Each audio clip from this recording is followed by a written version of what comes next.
So Insomniac has apparently been hacked, and the hackers are demanding money within the next 7 days, else they will leak information about the upcoming Wolverine open world title. Let's dive into this video. This is kind of funny, I guess.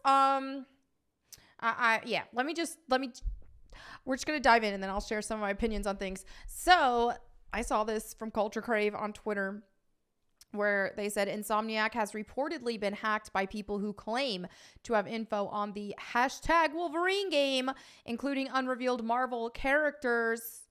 They're giving Insomniac 7 days to pay them $2 million before releasing it all. Let's go ahead and I wanted to find an actual article to get the scoop on it. Unfortunately, we got to go with IGN here. I felt like it was better than going with Polygon or Kotaku. So, let's do this. So it looks like they do have an update. They said Sony has acknowledged today's report of a security breach at Insomniac and said it is investigating. It added that it does not believe any other Sony Interactive Entertainment or Sony divisions were affected. The SIE statement in full issued to IGN. We are aware of reports that Insomniac Games has been the victim of a cybersecurity attack. We are currently investigating this situation. We have no reason to believe that any other SIE or Sony divisions have been impacted. Hold on, I have to get a drink because I'm almost past this. I mean, I feel like I really am past this cold, but my voice is still affected. All right, so here's the original story. Let's see what's going on. I'll share my opinions on what I think they should do, as well as, just the state of gaming and in general, and what I think if this would actually harm them, all that kind of stuff.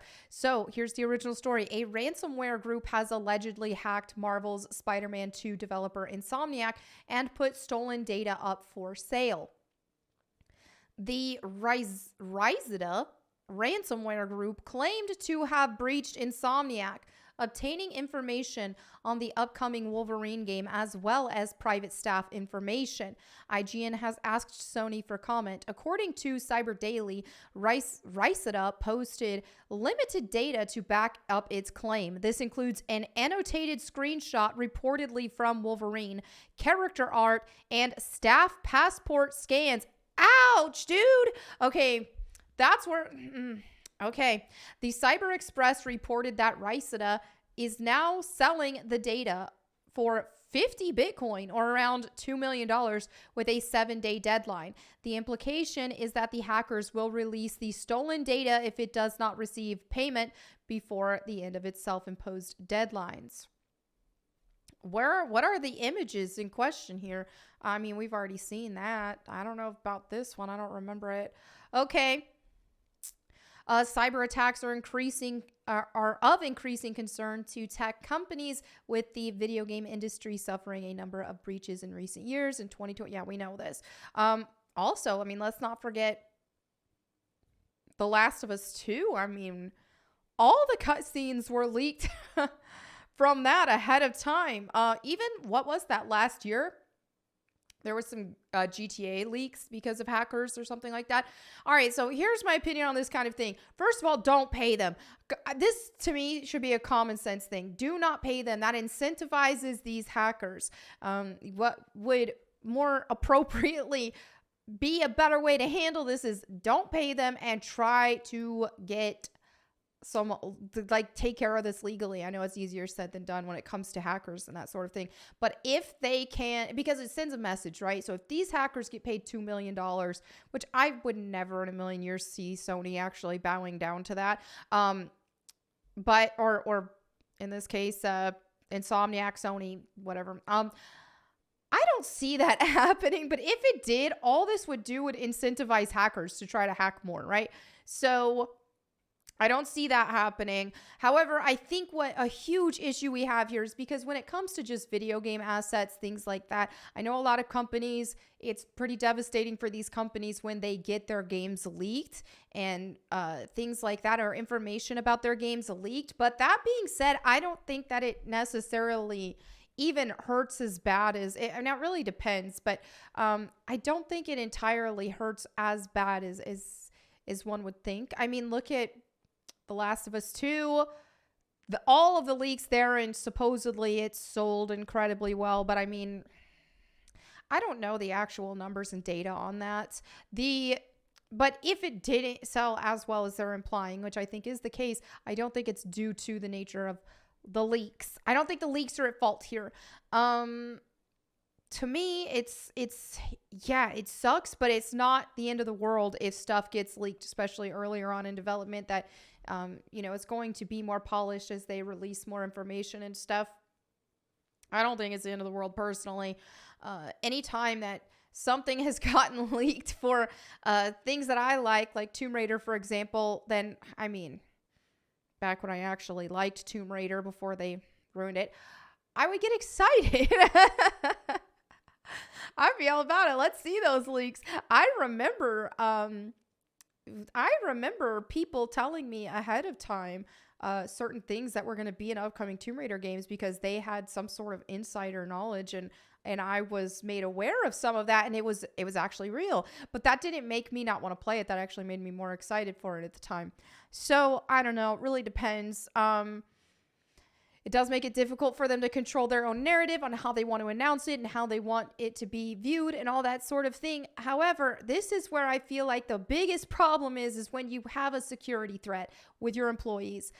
Passport scans, yikes. Now, that makes me wonder if something like that were to be pushed out, if they were to dox these employees, then, would there be a case for a civil suit or something like that? I would be very, very curious about that, for not having that protected enough. I mean, it's just tough this day and age. When it comes to hackers, they are able to get a hold of things. Yeah, it's just what it is. Now, speaking about Insomniac and Wolverine, I mean, this is just... I adore open world games when they're done correctly and when they're done right. When they're done well. But when they have like such a heavy modern gaming treatment to them, that I kind of check out. That's why I have no desire to play Spider-Man 2, Insomniac Spider-Man 2, even the other Spider-Man, and the Spider-Man, their Miles Morales game, right? I played a bit of it when I first got my PS5. I was like, oh, this is fun, yay! And then as I continued, I was like, well, you know what? This kind of has every problem I have with modern day gaming.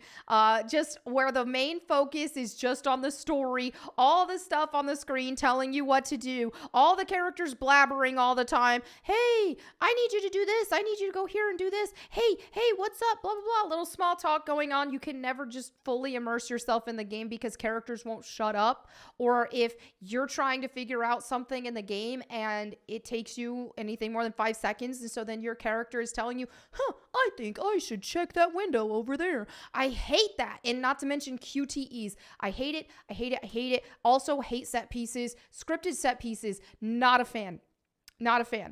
So for that reason, now when I first heard of, they're going to make a Wolverine open world game, that I might like because, it's going to be more, with it being more Wolverine based, it should be more dark, and so to me, aesthetic wise, it probably would appeal to me more than a Spider-Man open world game would. However, because I am so over the mainstream AAA formula, and given Insomniac's track record as of late with the Spider-Man games and the Miles Morales game, I'm just, kind of checked out. So, that's my take on that. But who knows? Like, what if the hackers show stuff from the game and it actually caught my interest? And I'm like, hey, I might actually get this game. I don't see that happening, but you never know. But anyway, I mean, this is hackers, these kind of people. I just want to see them, and regardless of how I feel about Insomniac and what they're doing with their games currently and all that kind of stuff, regardless, or Sony, this, that, or the other, regardless of the criticisms and the problems I have with them, I do not like to see this kind of stuff happening at any capacity, but especially here in the gaming industry, all that kind of stuff. And especially when you've got employees involved and their passports are being scanned in this case, it's a security issue. It's dangerous. And it's just giving it gives these kind of people too much power whenever you bend the knee to them. So I don't like it, because these kind of people they will also go after people online as well. Make a tweet that they don't like, and they're after you, that sort of thing. So I don't like it. I would love to see people like this, groups like this, get punished, get found out and get punished to a pretty big degree, like jail time, all that kind of stuff, like extensive jail time, because this is just, it's turning into hacker bullying, and I'm not about it. So anyway, there you have it for this video today. Thank you all so much for hanging out with me. Let me know what you think in the comments below. Don't forget to read your Bible today. And if you want to hear me read the Bible to you, you can check out my Bible channel, Bible Time with Melanie Mack. Thank you all again for watching. I'll catch you next time. And in the meantime, go boom. Miles Morales.